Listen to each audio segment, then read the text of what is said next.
Our next speaker is Dr. Katherine Hinderer, Department of Nursing. She's going to talk about bridging the gaps, interprofessional partnerships to support practice-ready healthcare graduates. Thank you. I just want to say thank you to Dean Olmsted for inviting me to speak for the Henson School of Science.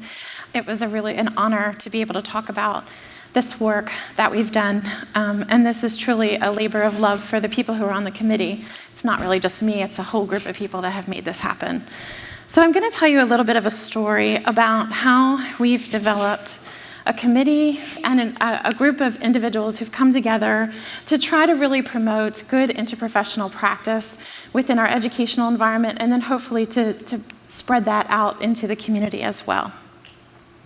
I'm going to start with a little bit of background for those of you that maybe aren't familiar with interprofessional practice in education, and also let you know a little bit about the history of where we are and where we are right now with the state of the science, and in particular in regard to healthcare education research. We're also going to talk about the development of our interinstitutional interprofessional committee, which is a collaborative partnership between Salisbury University and University of Maryland Eastern Shore.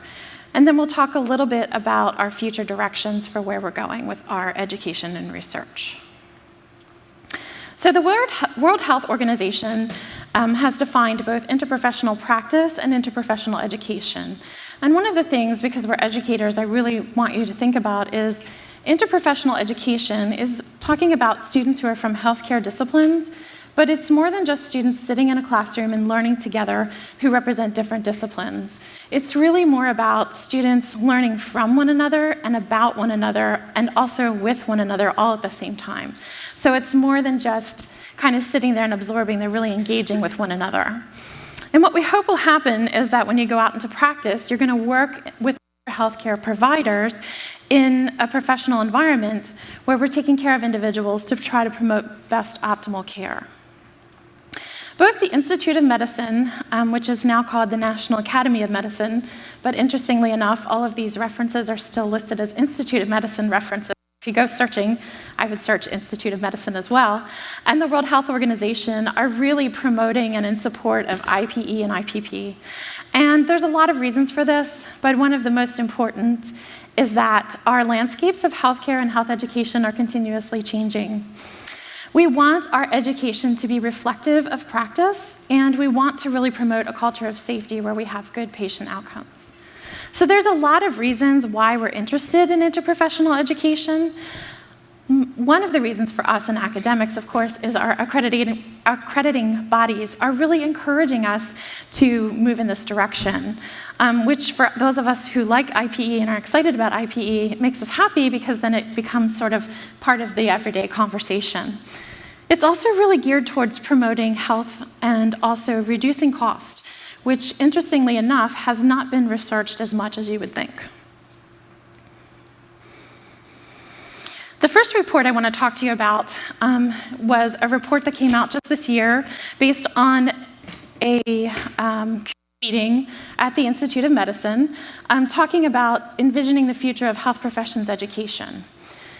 And some of the really important things that came out of this report are that we as educators in the health education professions can't really anticipate where the health system is going. It's very hard to say, based on economics, maybe the current political environment, technology, where things are going. This report speaks to things like pandemics, like Ebola, that nobody could have ever predicted would have wiped out entire health systems in countries like Africa. We also need to be a little bit more proactive instead of reactive. So that means we need to be thinking forward instead of reacting to things as they occur. One of the most important things here is that we need to engage our students in lifelong learning, which we all would like to say that we do teach that already, but it's even more important for the healthcare professionals because our environment changes so quickly. One of the things that's really interesting that came out of this report, which we also actually found in a study that we did with our faculty on this campus and UMES, is that faculty are not very comfortable with the concept of IPE, and meaning they don't really have the expertise to teach it. We were all brought up in very siloed, very traditional professional programs. And so it is sort of outside of our comfort zone to have to kind of interact and work in these interprofessional environments, and they're not always comfortable. Some of the benefits, I think, and we really need to continue to look at these, are really some of the cost reduction and educational gains that can come out of IPE.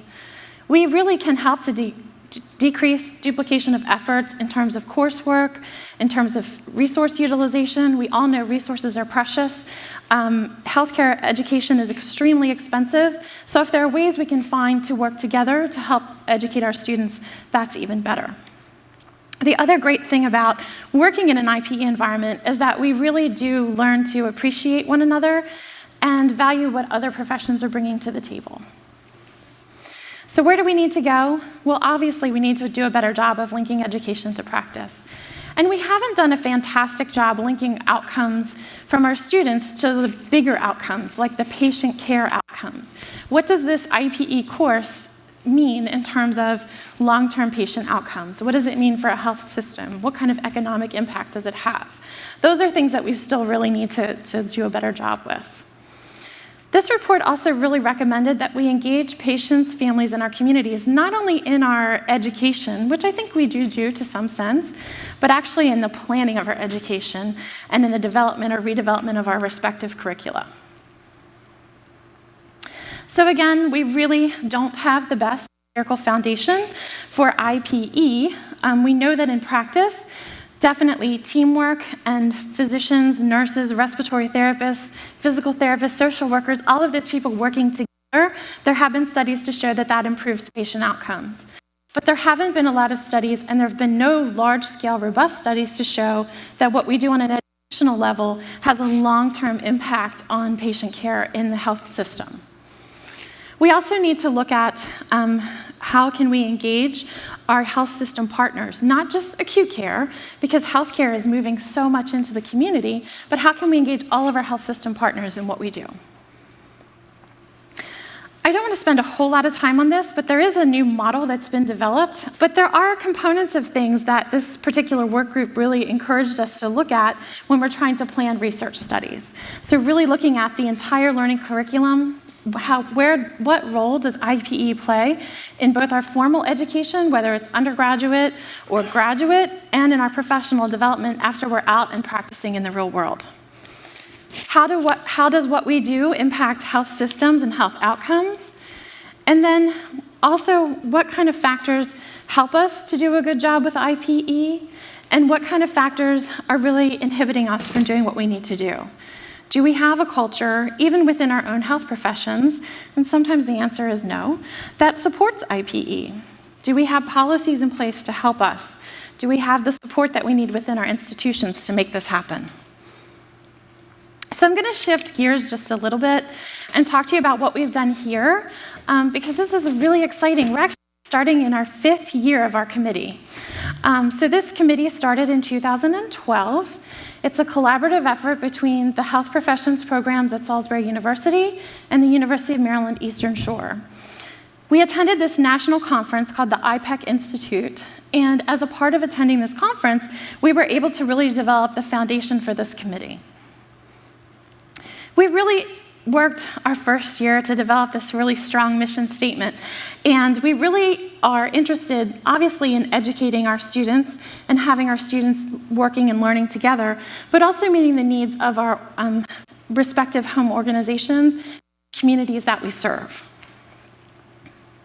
So this just gives you a little bit of a flavor of the professions that we currently have on our committee. I would say we're always growing and expanding, so there's probably room for more on the list. But here at SU, we do have nursing, respiratory therapy, social work, med lab science, and athletic training.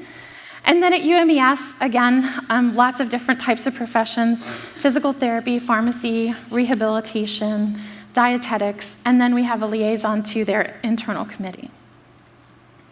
So we've really taken a multifaceted approach to IPE. within our own departments, I think it was exciting. I was sort of sitting in my office the other day and heard some colleagues talking about, well, we have to incorporate this IPE activity into our course. And it's like, wow, it's really become a part of our culture that we really want to get our students engaged with other students and with students both within this institution and at others. We also have done a really good job lately, I think, trying to connect with our partners within the community. And I'll talk a little bit about that in a few minutes. A few of the examples of activities that we've done to help promote IPE for our students are we've looked at things like the care of geriatrics. We've worked in community health settings together. We've done some end-of-life work, also mental health and addictions, and poverty. So it's really important, and this is where things sometimes get sticky, but it's really important for us to be able to cultivate and maintain these relationships that we have established or are developing. You have relationships, of course, within your own department, which sometimes can be contentious, as we all know, but then also within your own institution as well, and then between the two institutions. We're all coming from different disciplines, so we all have a little bit of a different philosophy. We all sometimes have different priorities at times, but I think we've actually done a good job, at least on the committee, dealing with some of our conflicts and coming to some resolution. We also have started to really maintain and cultivate these community health relationships and relationships with our partners in the community as well. This picture is an example of some of our undergraduate nursing students with the graduate level pharmacy and physical therapy students. They went on a boat trip out to Smith Island, and we did some preventative health teaching and promotion with those residents there. This picture shows actually the students went to the dock because there were people working and they couldn't come to us, so we went to them. And I remember the pharmacy faculty coming to me and saying, wow, your students really know how to interact and speak to people. And I said, well, that's a big part of what we do. And he's like, well, my pharmacy students need work on that, so let's come up with a way that we can get them to work together. This really gives you an overview of the kinds of things that we've done since we've started our committee. And it's really exciting to look at this and to think about all the possibilities that we have for the future. The first year we really focused on figuring out who we were, what we were doing, where we were going, and did a little bit of experiences. But each year we've been able to have more experiences. We've been able to develop some scholarship. We've presented at national and international conferences. We've written a couple papers. So we've been able to really grow as a committee and really kind of highlight the work that we've done. This is another picture of our students interacting with pharmacy, physical therapy. From this campus, we have respiratory therapy and nursing. And this is an acute care scenario, but the students are all working together to try to work through some different patient situations. And they had a lot of fun with this. This is just this past spring.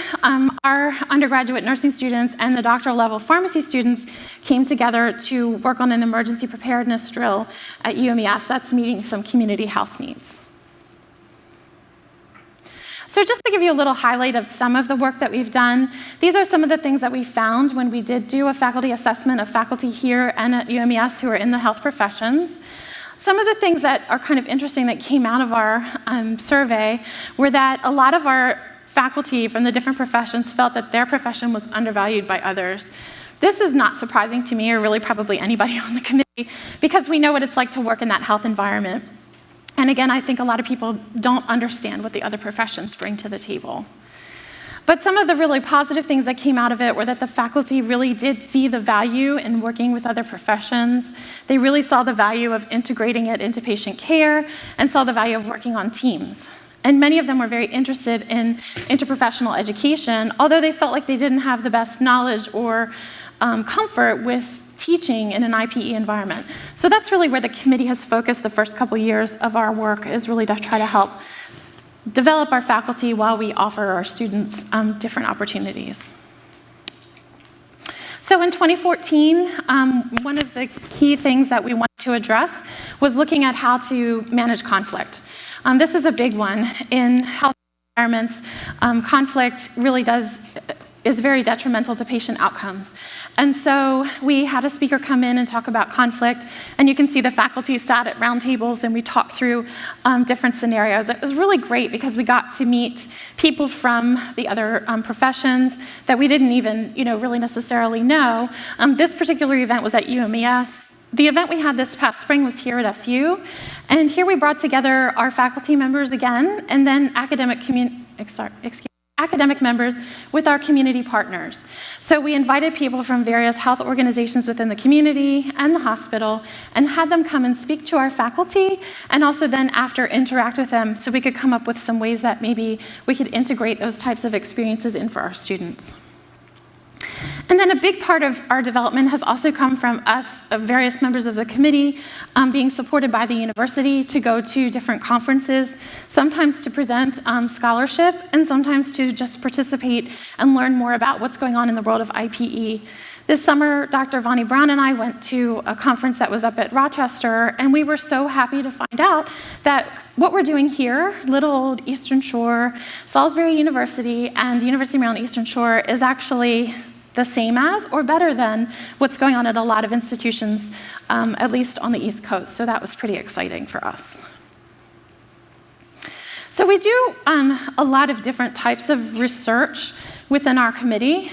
We do look at, or what we're planning to look at is, we want to look at long-term outcomes, so we really want to measure where our students are when they come in versus where they are when they get out. And then we also want to look at what happens after they graduate, which we've kind of decided is going to be a much more difficult project to tackle, but I think we're going to take it on. And then there's a lot of subgroups of us that do other research projects on the side.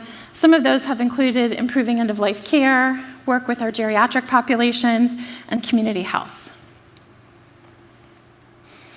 So some of the places that we want to go, obviously we want to stay consistent with what both of our home institutions want and mesh our mission with the mission of both institutions to help provide the best opportunity for students and faculty. We also want to continue to engage with our community. I think it's really important in the health environment to be community-minded, and our community partners are very interested in working with us. And then again, to cultivate and grow these relationships, because it does take time, and like I said, sometimes things don't always go the way you want them to, but we want to continue to grow those relationships that we have. Some of the other things we're doing, some of the projects that we've been doing, we're working on modifying them, either to be able to include some of the other students that hadn't been included before, or we want to do something larger scale. So some of the things that we're working with right now are potentially implementing some things related to poverty simulations, some other things that would touch multiple health professions at the same time. We're also looking at ways we can integrate different coursework and curricular opportunities. And this is hard because our health professions curricula are very tight. We don't have a lot of room for electives. We don't have a lot of room to offer new courses. So we have to get creative in how we're going to do this. And then again, we are always looking for ways to continue to be scholarly in what we're doing and to really get the word out about what we're doing here at Salisbury University and also University of Maryland Eastern Shore. So that is the end of my presentation.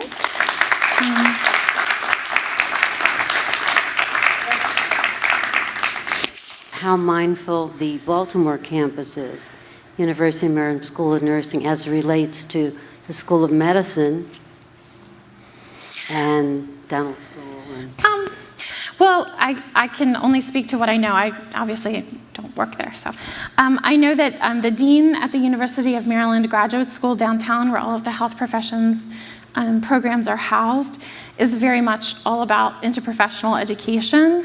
I think they're doing pockets of things. I really am not aware of what types of committees they have. I do know that the Shady Grove campus, which we have a respiratory therapy program there for another year, has a pretty active interprofessional committee that has nursing, pharmacy, I think social work, respiratory therapy involved as well. I'm particularly thinking about the School of Medicine. Yeah, I mean, it's part of interprofessional education is also something that is becoming a requirement in medical education, but I'm not really sure of what they're actively doing at this moment. Other questions? Hi. Connecting this one to the previous presentation, I'm sort of struck by the potential of IPE for general education reform. I know Vani pretty well, and she's always been very proud of the liberal arts kind of underpinnings of our nursing program here. And as we kind of blow up or expand and grow our gen ed model, think about the potential, for example, or how cool it would be if speech pathology, I don't know that we have a speech pathology program, but speech pathology students taking Elsie's course on listening and sound and all of that stuff. Have you given any thought to that yet, and collaborations that we could do as we sort of put out offerings that might be especially powerful for nursing or pre-nursing, I guess, because it's probably going to happen the first 2 years again because of how prescriptive the program is, but the potential for liberal arts to do so much more for our students in professional healthcare programs. I think absolutely any of our programs would really benefit from collaborations such as that, and I think we do have some of those things going on. For example, Dr. Campbell has a history of nursing course that's also paired with the honors program that also would lend itself to history. But I absolutely think there's so many possibilities and ways we could look at this, and I do think it's interesting that we come from a very strong liberal arts background, that we could definitely build it to incorporate those things as well. I've always thought that it would be really cool to be able to offer our students, before they get into the program, opportunities to really think a little bit stronger about health. I know we've had a philosophy, ethics, end-of-life course before, and I think those things would be great to revitalize. Absolutely. Any other questions? Hi, Katie. I want to ask about what I would call experiential learning. All the majors at Salisbury University that you're talking about, respiratory therapy, nursing, community health, social work, you all have historic commitments to these sort of big clinical experiences at the end of your undergraduate careers, where students are going out into the community. Well, as health has really become more community and continues to become more community-based, it seems to me, just as an outside observer, that that's getting a little messier to deal with in the clinical placements. And so as your committees work together and try to find interdisciplinary, interprofessional ways to work together, are you talking about how that's maybe backing up on your students in that terminal semester where they're going out into the field, and you have nurses that are working maybe not alongside social workers who maybe or maybe not are licensed as social workers but not as nurses, or nurses as not as social workers, and that seems like it's getting awfully complicated. And I wonder if you're talking about that as an experiential learning part. Absolutely. So this is a great question, kind of asking about what are we doing with our students, because healthcare really is moving into more of a community-driven model. And I do think that we are having conversations with each other about what we can do in community-based scenarios, like the pod drill, but actually do it with real people. And one of the things that we really talked about at our last meeting even was, looking at the community that we serve and where we're sitting and how many health needs there are in the community. Really, what ways can we take our students and impact the health of the local community even more, rather than, I think we're moving away from that model where we're just toting them off to the hospital. We don't do that anyway. But I think more and more that's becoming the norm rather than the exception. Good question. Thank you very much.